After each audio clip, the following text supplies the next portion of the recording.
रसूल ने फरमाया तुम्हारे पाँव में कांटा भी चुभे तो उसका दर्द मुझे होता है। यूनिवर्सिटी के एक पंडित हैं हिंदू, उन्होंने किताब में लिखा है कि मैंने तारीख में देखा बहुत सारे बादशाह आए हिंदुस्तान में, लेकिन मोहम्मद बिन कासिम जैसा इंसाफ करने वाला जर्नेल मैंने कभी देखा ही नहीं। ये अपने नहीं गैरों ने भी लिखा है।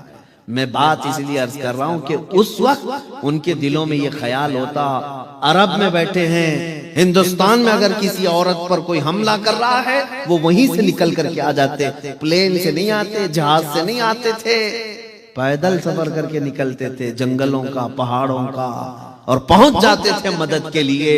इसीलिए उनको अल्लाह ताला ने जमीनें खोल कर रखी थी। आज फिलिस्तीन के बच्चे तड़पते हैं और ये अरब के अय्याश हुक्मरान टॉयलेट भी सोने के बना करके बैठे हुए हैं, और कुर्सियां इनकी सोने की, बर्तन इनके सोने के, और इनका ऐश ऐसा कि ये आसमान छूने वाली बिल्डिंगें बना रहे हैं, और फिलिस्तीन के बच्चे एक एक लुकमे के लिए तरस रहे हैं। मुल्क शाम के बच्चों के हालात ऐसे हैं कि दवाई तक उन तक नहीं पहुंच पाती, घास खाने पर मजबूर हैं। यमन के कई बच्चे ऐसे हैं जो जमीन पर पड़ी हुई घास खा करके रह जाते हैं। क्या कल क़यामत के दिन इन अरब हुक्मरानों को सवाल नहीं होगा? आज जब उम्मत की फिक्र खत्म हो गई तो अल्लाह ताला ने तुम सबको जलील कर दिया। इनका माल किस काम का, इनकी हुकूमतें किस काम की, इनका तख्त किस काम का, कि मुसलमानों पर होने वाले जुल्म पर अरे मदद को नहीं पहुंच सकते तो कम से कम ऐलान तो कर सकते हो। नहीं करता, कोई नहीं करता। उन्हें बात करने को तक की आज तमीज नहीं है। 57 कंट्रीज पूरे वर्ल्ड में मुस्लिम नाम से हैं। आज 57 मुल्क हैं मुस्लिम कंट्रीज, और उसके बाद हालात कैसे हैं सब देख रहे हैं। तो मेरे अजीजों, इस बात को समझ लो कि जिनके दिलों में एहसास खत्म हो गया वो ईमान भी जा रहा है, ईमान भी जा रहा है। चेहरा मुसलमान बना लेने से सिर्फ मुसलमान नहीं होता, दिल के अंदर। इसीलिए अल्लामा इकबाल ने क्या खूब कहा था कि खिरद ने कह दिया ला इलाह तो क्या हासिल, दिलो निगाह जो मुसलमान नहीं तो कुछ भी नहीं। दिलो निगाह मुसलमान नहीं तो कुछ भी नहीं। उम्मत की फिक्र मेरे अजीजों आज आप सबकी भी जिम्मेदारी है। अब आप पूछेंगे हम मॉरिशस में बैठे क्या करेंगे, क्या करेंगे? मैं आपको बताऊं, यहाँ बैठ करके रात के वक्त खाने का वक्त आता है, दस्तरखान पर अच्छी अच्छी नेमतें सजती हैं, गोश्त भी पका है, बिरयानी भी पकी है, लजीज खाने पके हैं। मैं रोज की बात नहीं कर रहा हूं, किसी दिन अगर ऐसा हो गया तुम्हारे, एक दिन भी अगर जिंदगी में ऐसा आया, दस्तरखान पर खाने रखे हैं, लेकिन हाथ बढ़ने से पहले तुम्हें मुल्क शाम के, यमन के, इराक के, फिलिस्तीन के यतीम बच्चे याद आ गए और तुमने हाथ उठा लिया, आंखों में आंसू आए। अल्लाह तुम्हारा ये अमल भी देख रहा है, अल्लाह तुम्हारा ये अमल भी देख रहा है। बारगाह इलाही में ये तो कह सकते हो कि मौला हालात मुझे वहां तक पहुंचने नहीं देते, लेकिन दिल मेरा रोता है, मौला तेरे हबीब की उम्मत पर रहम फरमा। अगर तुमने इतना भी कह दिया तो ये भी फिक्र उम्मत है, ये भी उम्मत की फिक्र है कि अगर तुम अपने घर में बैठ करके भी उनका दर्द का एहसास करते हो, आंखें भीग जाती हैं, अल्लाह तुम्हारा ये अमल भी देख रहा है। मेरे अजीजों, ऐसा तो ना हो कि उधर बच्चों की चीखें निकल रही हैं। मैं खुद इराक में हर साल जाता हूँ, बगदाद शरीफ 11वीं में, और कभी साल में 2 मरतबा होता है। वहाँ के मकामी लोगों से ताल्लुकात हो गए, कई हमारे दोस्त हैं वहाँ के साथी, वो कहते हैं कई मरतबा ऐसे हालात आए कि जनाजा उठाने के लिए 4 लोग भी नहीं मिलते, 2 लोग लेकर के जनाजा चल पड़ते हैं। इतने जनाजे, इतने जनाजे। बगदाद में एक मैदान था जिसमें पहले लोग फुटबॉल खेलते थे, और चंद सालों के बाद जा करके देख रहे हैं तो मैदान पूरा कब्रों से भर गया, पूरा कब्रों से भर गया, कोई फुटबॉल का मैदान नहीं है। इतनी कब्रें, इतनी कब्रें, मौत आम हो गई, मौत आम हो गई। मैं 3-4 साल पहले, लॉकडाउन से पहले की बात कर रहा हूँ, 11वीं शरीफ हम तो अपने अपने घरों में खूब पका पका के खाते हैं और सवाब समझते हैं। मेरे अजीजों, पहले से पेट भरा हुआ है, फिर खा करके कौन सा सवाब? एंटरटेन करते हो, नियाज के नाम पर हाँ खाना खिलाना सवाब है, लेकिन किसको? जिसके घर में पहले से खाना बनता है उसी को खिला के सवाब। उस तक हमारा खाना ही नहीं पहुंचता जिसके घर में रोटी भी नहीं बनती। गरीब और मिस्कीन को खिलाने का हुक्म इस्लाम में है, पेट भरे हुए लोगों के लिए नहीं है। उनका तो पहले से पेट भरा है, उनके पास खाना पहले से है। हमारे यहाँ नियाज का सिस्टम क्या है, लंगर का सिस्टम क्या है? सारे वही लोग खाते हैं जिनके घर में 4-4 टाइम खाना बनता है और नियाज खाते हैं। और नियाज करने वाले समझते हैं बहुत सवाब का काम है, बहुत सवाब का काम है।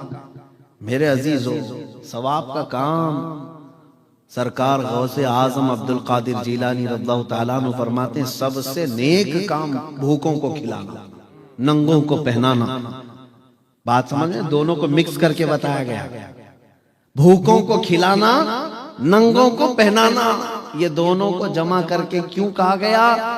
इसलिए कि वही भूखे को खिलाओ जिसके पास कपड़े पहनने तक की भी नौबत नहीं है, जिसके पास इतना माल भी नहीं। वो उस जमाने की बात थी, लेकिन आज अगर गरीब मिलता है तो उसे खिलाएं, नहीं तो उन तक अपना माल पहुंचाएं। मैं जो बात कर रहा था कंप्लीट करता हूं। 4 साल पहले हम वहां पर जाकर 11वीं जो करते अपने खाने के लिए 1 मर्तबा बना लेते हैं, ठीक, लेकिन बाकी सारे बकरे ज़बह करके रिफ्यूजी कैंप में, जहां पर जंग में जिनके घर तबाह हो गए, उनके घरों पर जाते हैं, गोश्त के टुकड़े तकसीम करते हैं। बहुत सारे लोग करते हैं, हम भी गए थे। मैं ये तजुर्बा आपको बता रहा हूँ, आंखें आज भी हमारी डबडबा जाती हैं। जब गोश्त के टुकड़े लेकर हमारा ड्राइवर पहुंचा, वहां बच्चों को ऐलान, पूरी झोपड़ियां लगी हुई थी कि लोगों गोश्त आ गया है तुम्हारे घर। सारे घरों से बच्चे औरतें सब निकल आए। हमारे हाथों से वो गोश्त ऐसे छीन करके भागते थे जैसे कोई चील कौवे छीन के भागते। आज इस हालत पर उम्मते मुस्लिमा को कौन लाया? क्या है मेरे रसूल की उम्मत नहीं है जिसको ऐसा भिखारी बना दिया गया? उनको एक गोश्त का टुकड़ा लेकर के, छोटी सी एक लड़की को देखा, वो गोश्त का टुकड़ा लेकर भाग रही और बीच रास्ते में चूम रही, आंखों से लगा रही। गोश्त का एक टुकड़ा 1/4 किलो का होगा, आधा किलो का होगा। उस दिन दर्द होता है दिल में कि हम तो रोज खाते हैं अपने घरों में, और मेरे आका सल्लल्लाहु अलैहि वसल्लम की उम्मत को हमने कभी एहसास नहीं किया। और तुम्हें पता है मेरे रसूल की आदत क्या थी? माँ आयशा सिद्दीका फरमाती है, मेरे बिस्तर में हुजूर आराम करते थे, कभी बिजलियों की आवाज आती तो रसूलुल्लाह बिस्तर छोड़कर बाहर निकल जाते थे, बाहर चले जाते थे और रोने लग जाते थे, दुआ करते, इस्तिग़फ़ार करते। हजरत आयशा पूछती हैं, या रसूल अल्लाह, जब भी बिजलियां आती हैं आप क्यों बिस्तर से निकलकर बाहर आते हैं, रोते हैं? रसूल पाक सल्लल्लाहु अलैहि वसल्लम फरमाते हैं, आयशा, मुझे डर लगता है जब बिजलियां आती हैं पिछली उम्मतों का अजाब याद आता है, कहीं ये बिजलियां मेरी उम्मत पर अजाब बनकर नाजिल ना हो जाए। मैं अल्लाह की बारगाह में इस्तिग़फ़ार करता हूं कि मौला अजाब मत नाजिल कर मेरी उम्मत पर, जो न भूला हम गरीबों को रजा, याद उसकी अपनी आदत कीजिए। आज हम भूले बैठे हैं उस रसूल की उम्मत को। अजीज़ान गिरामी वक़ार, कुरान ने तुम्हें क्या कहा? कुंतुम खैरा उम्मतिन उखरिजत लिन्नास तअमुरूना बिल मारूफ व तनहौना अनिल मुनकर व तुमिनूना बिल्लाह। तुमको इंसानों में सबसे बेहतरीन उम्मत बनाया गया। क्यों? इसलिए कि तुम लोगों को अच्छाई की तरफ बुलाते हो, बुराइयों से रोकते हो, अल्लाह पर, गैब पर ईमान लाते हो। अच्छाइयों की तरफ बुलाना तुमने छोड़ दिया। बहुत सारे नौजवान बच्चे आज नशा के अड्डों पर रात रात गुजारते हैं। बड़े बड़े शहरों में हालात हो गए। हमारे मोहल्लों में नशा बेचा भी जाता है, खरीदा भी जाता है, खिलाया भी जाता है, पिलाया भी जाता है। और बहुत सारे जिम्मेदार लोग हैं, वो जानते हैं, छोड़ देते हैं। नहीं, उसको कौन बोलेगा, वो मेरे खिलाफ खड़ा हो जाएगा, फला हो जाएगा। तुम्हें अगर उम्मत मुस्तफा की फिक्र है, उसे बचाओ, उसे बचाओ, उसे रोको। उसको रोकने के तरीके हैं, मार करके नहीं, थप्पड़ लगा करके नहीं, डांट करके नहीं। मैंने खुद देखा है अपनी जिंदगी में, मैंने देखा है, 1-2 नहीं, मैं आपके सामने सैकड़ों बच्चे ला करके रख दूंगा जिन्होंने नशा से तौबा किया। अल्हम्दुलिल्लाह, मैं ये अपनी तारीफ के लिए नहीं कह रहा हूं, लेकिन क्या तरीका किया? सिर्फ इतना कहा उस नौजवान को जो एडिक्ट हो गया, कि तुझे अल्लाह के रसूल का वास्ता देता हूं, अगर रसूल पाक सल्लल्लाहु ताला अलैहि वसल्लम से दिल में मोहब्बत रखता है तो छोड़ दे इस चीज को, छोड़ दे, इसलिए कि वो रसूल तुझसे बहुत मोहब्बत करते हैं। उस रसूल ने फरमाया तुम्हारे पांव में कांटा भी चुभे तो उसका दर्द मुझे होता है। ये मेरे आका ने फरमाया, ये रसूल करीम सल्लल्लाहु अलैहि वसल्लम ने फरमाया। जिस नौजवान को हमने ये कहा कि वो रसूल तुझको तेरी माँ से तेरे बाप से ज्यादा प्यार करते हैं, क्या तुझे उस रसूल का वास्ता नहीं प्यारा है? छोड़ दिया उसने, तौबा कर लिया। बहुत सारे ऐसे हैं अल्हम्दुलिल्लाह आज फजर की नमाज के भी पाबंद हैं। तरीक़ा कार है, उम्मत की फिक्र करना छोड़ दिया तो फिर हमारी उम्मत टुकड़ों में बदल गई।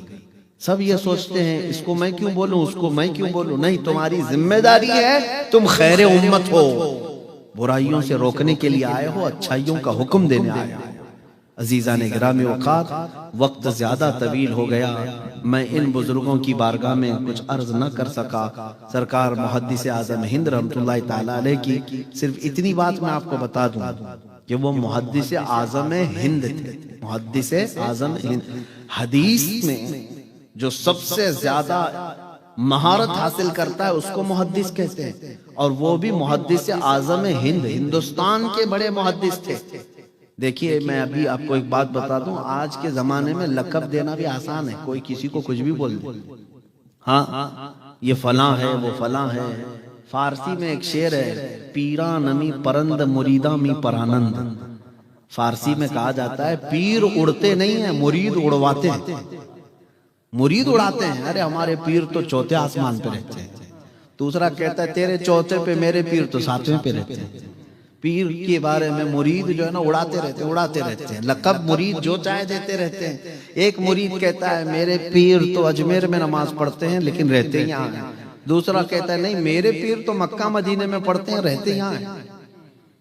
हाँ, ये बहुत सारे लोगों में मुकाबला होता रहता है। मैं उनसे कहता हूँ तुम्हारे पीर नमाज ही नहीं पढ़ते, न मक्का में न मदीने में न अजमेर में, बैठ के यहाँ खाते रहते हैं। उनसे कहो खाना भी वहीं खा के आ जाए।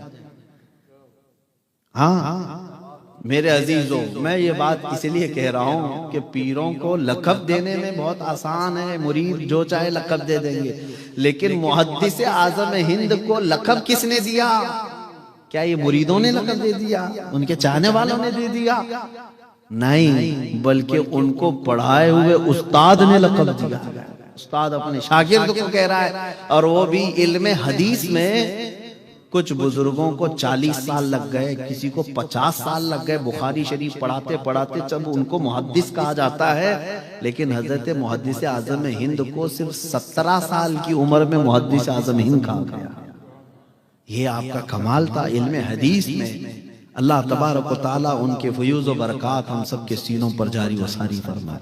और सिर्फ हदीस में नहीं, एक जगह आजमगढ़ में आपने तकरीर फरमाई थी मुहद्दिस आज़म हिंद। जो मौजूद लोग थे वो कहते हैं एक तकरीर में हमने देखा 25 लैंग्वेज इस्तेमाल किए थे। 25 जुबानें अलग अलग अलग अलग आपने इस्तेमाल किए।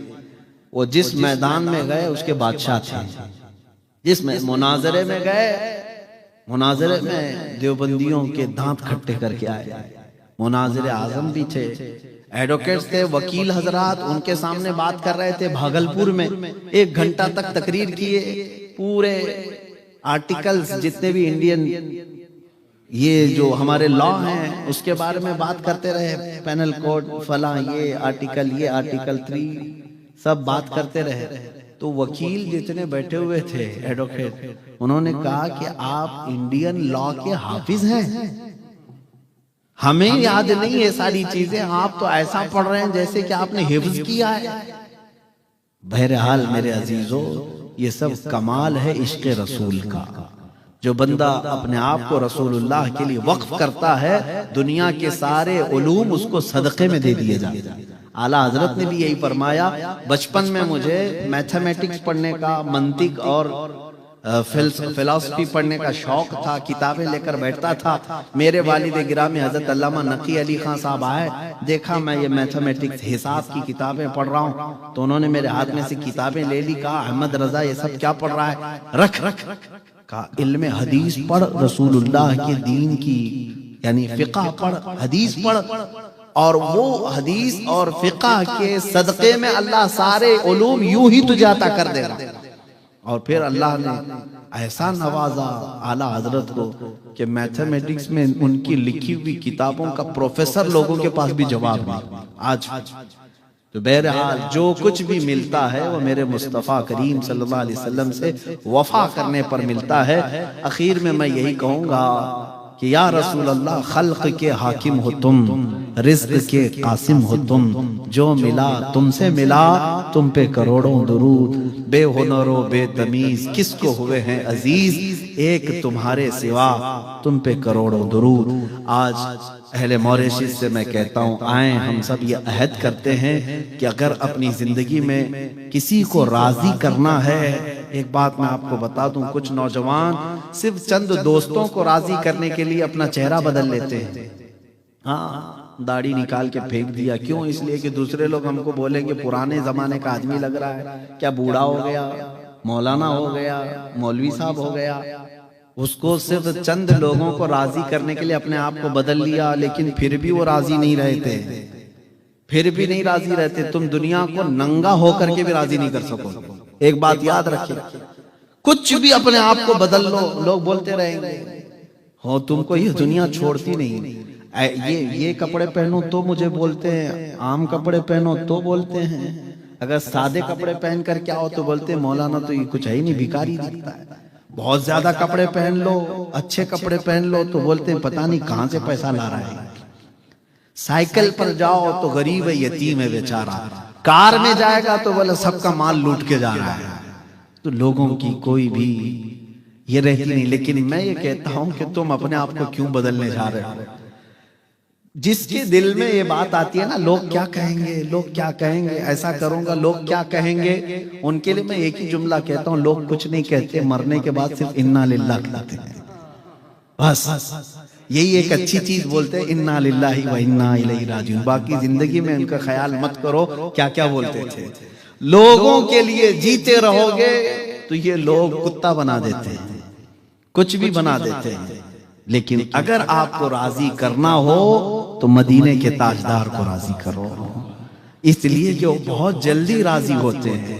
अपने खुदा को राजी करो, वो एक सजदे में राजी होता है, एक सजदे में राजी होता है। बाकी दुनिया को राजी करते करते लोग थक गए, लेकिन दुनिया राजी नहीं होती। और अगर एक राजी हो गया तो दूसरा नाराज है। आप मोहल्ले में रहते हैं, पूरे मोहल्ले को राजी करके दिखाओ, चैलेंज है मेरा। हाँ, आप क्या समझते हैं? नहीं हो सकता। मैं अपने लिए कह रहा हूं, मैं अपने लिए कहता हूं, सुनने वाले हमारे लाखों होंगे, लेकिन गालियां देने वाले भी, नफरत करने वाले भी। तो अगर मैं उन नफरत करने वालों को देखूं तो अपने आप को बहुत कुछ इधर उधर करना पड़ जाएगा। मुझे शेख सादी रहमतुल्लाह अलैह की वो बहुत अच्छी बात याद आती है कि आपसे किसी ने कहा कि आपको फला बुरा बोलता है, फला बुरा बोलता है, उसका भी तो कुछ जवाब दो। उन्होंने कहा था, मुझे जो प्यार करते हैं उनके लिए मेरे पास टाइम नहीं, नफरत करने वालों को कहां टाइम। पहला हक तो इनका है, जो चाहते हैं इनका हक है। मेरे अजीजों, हम बचपन में एक चीज पढ़ते थे, मैं सिर्फ ये इसलिए कह रहा हूं, कोई लतीफा नहीं। अपने आप को कुछ नौजवान सिर्फ इसलिए चेंज करते हैं कि दुनिया में मैं अच्छा लगूं, दुनिया मेरी तारीफ करने लगे। तुम अपने आप को चेंज करते हो, लेकिन फिर भी गाली खाते हो, फिर भी बुरा। तुमने अपने हेयर स्टाइल अलग कर लिए, हाँ, लिबास का स्टाइल बदल लिया किसी को राजी करने के लिए, लेकिन एक राजी हुआ, दूसरा बोलता है अरे कैसे कपड़े पहना है।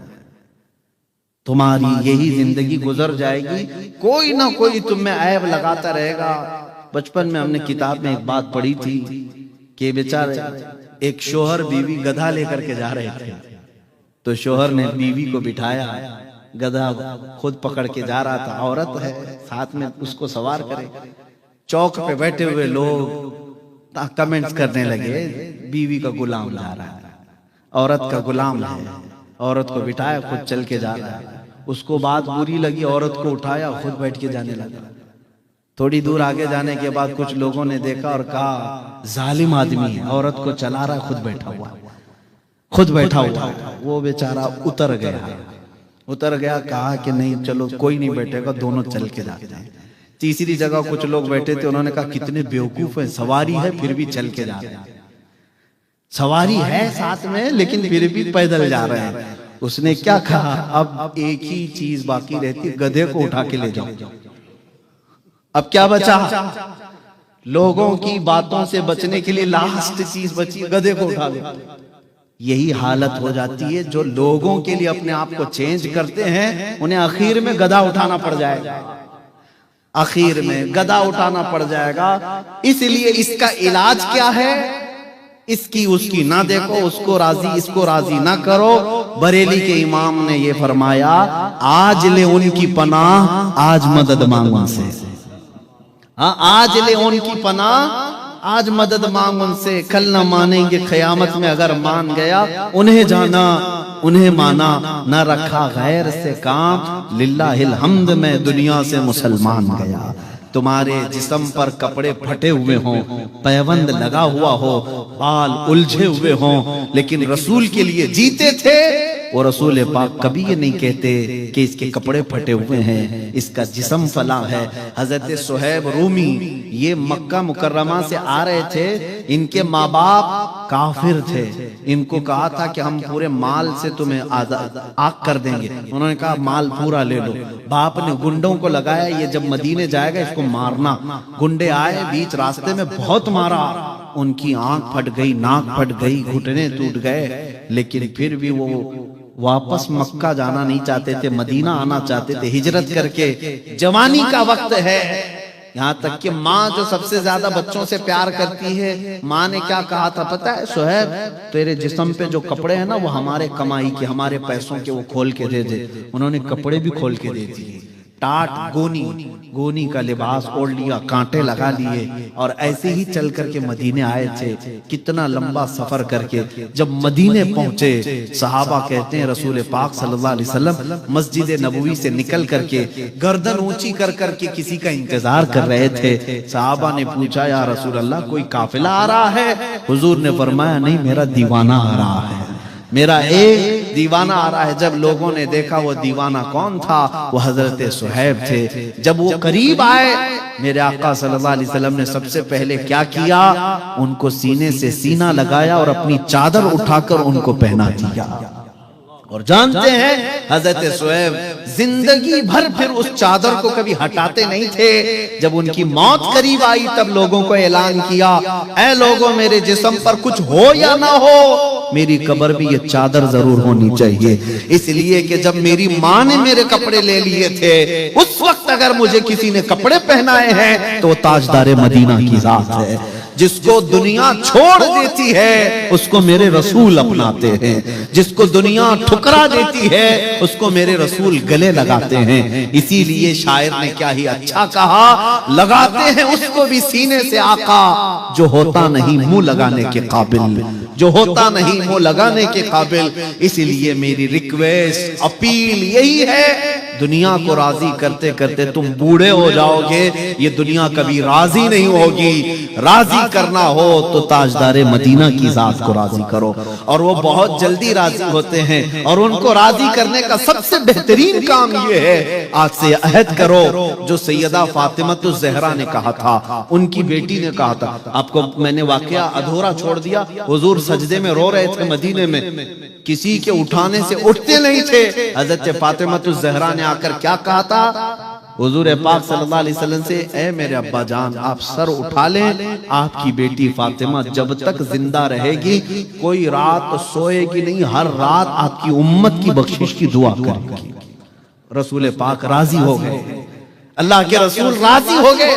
क्या बात किया, उम्मत की दुआ करूंगी। सैयदा फातिमतुज़ ज़हरा उम्मत की बख्शिश की दुआ करती रही, मेरे आका राजी हो गए। आज अगर मेरे मुस्तफा को राजी करना हो आज से यही कहो, या रसूल अल्लाह, मैं अपने लाइफ के लिए, अपने सेल्फ के लिए बहुत जी लिया, अपने घर के लिए बहुत जी लिया।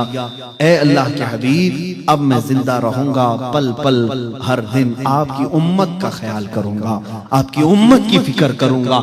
जहां ताकत होगी पहुंच करके, जहां नहीं होगी दुआओं से आपकी उम्मत की भलाई करता रहूंगा और अल्लाह की बारगाह में भीख मांगता रहूंगा। आओ मेरे आका राजी हो जाएंगे। मुझे यकीन है कि आज के इस उर्स में इंशाअल्लाह अज़ीज जब हम दुआ करेंगे मेरे आका की बारगाह में, मेरा विजदान ये कहता है कि जिसका दिल मचल जाए, आज की रात खुशनसीबी की हो सकती है, किसी की ख्वाब में मेरे आका जरूर तशरीफ लाएंगे। जिसका दिल मचल करके ये कहे, ऐ अल्लाह के रसूल, मैं सोऊंगा तो आपकी उम्मत पर दुआ करके सोऊंगा, उठूंगा तो आपकी उम्मत की फिक्र करते हुए उठूंगा। जब उम्मत का ख्याल करने लगोगे वो रसूल खुद तशरीफ लाएंगे। आए दुआ करते हैं, या रसूल अल्लाह, मैं मुजरिम हूँ आका, मुझे साथ ले लो कि रस्ते में हैं जा बजा थाने वाले, चमक तुझसे पाते हैं सब पाने वाले। मेरा दिल भी चमका दे, मेरा दिल भी चमका दे, मेरा दिल भी चमका दे, चमकाने वाले। बरसता नहीं देख कर अब्र रहमत, बदों पर भी बरसा दे, बरसाने वाले। या रसूल अल्लाह, तू जो चाहे तो मैल मेरे दिल के धुले, कि खुदा दिल नहीं करता कभी मैला तेरा। तेरे टुकड़ों पे पले, गैर की ठोकर पे न डाल, झिड़कियां खाएं कहां छोड़ के सदका तेरा। तेरे कदमों में जो है गैर का मुंह क्या देखें, कौन नजरों में जचे देख के तलवा तेरा। या रसूल अल्लाह, अभी वो उम्मी फिदा का आकाई वो मौलाई, बेहुनरो बेतमीज किसको हुए हैं अजीज। एक तुम्हारे सिवा तुम पे करोड़ों दुरूद, गंदे निकम्मे कमी महंगे हैं कौड़ी के तीन। कौन हमें पालता, तुम पे करोड़ों दुरूद, करके तुम्हारे गुनाह मांगे तुम्हारी पना। तुम कहो दामन में आ, तुम पे करोड़ों दुरूद, करते हैं बेहद कसूर। तुम हो अफू गफूर, बख्श दो जुर्मो खता। तुम पे करोड़ों दुरूद, शाफियो नाफी हो तुम, वाफियो काफी हो तुम। दर्द को कर दो दवा, तुम पे करोड़ों दुरूद। आंख अता कीजिए, उसमें जिया दीजिए, जलवा करीब आ गया, तुम पे करोड़ों दुरूद। या रसूल अल्लाह, दिल बेकरार है, बेचैन है, दिल करो ठंडा मेरा। वो कफे पाचांद सा सीने पे रख दो जरा, तुम पे करोड़ों दुरूद। या रसूल अल्लाह, तुम हो हफीजो मुगीस, क्या है वो दुश्मन खबीस। तुम हो तो फिर खौफ क्या, तुम पे करोड़ों दुरूद। काम वो ले लीजिए, तुमको जो राजी करे, ठीक हो नामे रजा, तुम पे करोड़ों दुरूद।